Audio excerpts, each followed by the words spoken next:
Compassion & Choices is the largest nonprofit in the United States that their main aim is end-of-life decisions, so the end-of-life journey. The group has, nationally, the group's been around since 1980.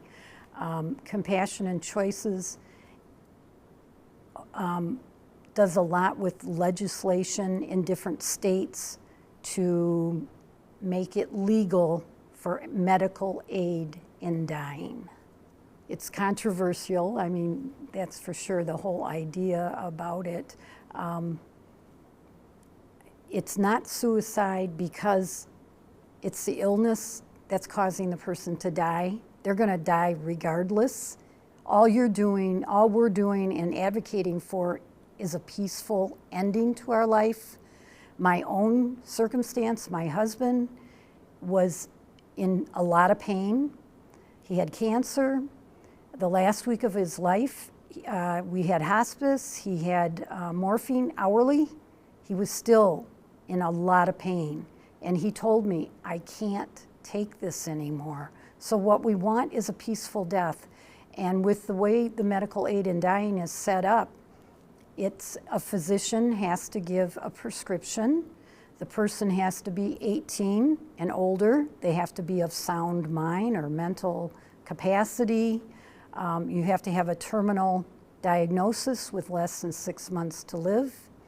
And you and your family or your loved ones decide, okay, let's just have a party, or I'd like to be in my own bed. I want this kind of music on. I want my dog or cat in bed with me.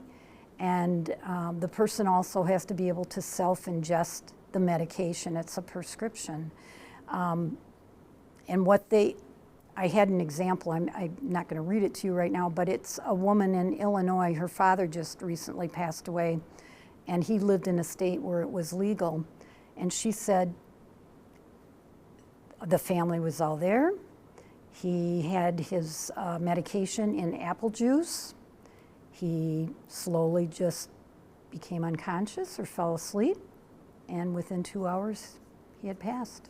So it was peaceful. It wasn't a violent death. It wasn't somebody fighting for their last breath. It wasn't people in so much pain that, you know, when it's your loved one, it's a very difficult situation. It is not legal in Michigan for medical aid in dying.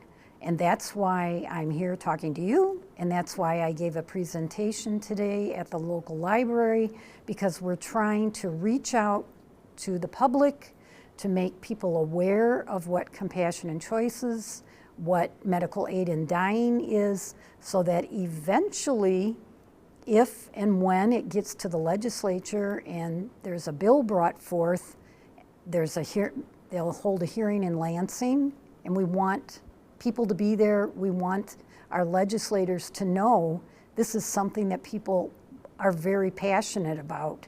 And in fact, there was a survey done in 2023 of Michigan voters. 73% of Michigan voters are in favor of this concept of medical aid in dying, regardless of age, regardless of gender, regardless of political affiliation or religious affiliation, 73%. My mission is, you know, I'm very passionate about this, as is our small group of volunteers, and we're just trying to spread the word. We want an option. We don't want, no one's going to say, oh, you have to do this or whatever.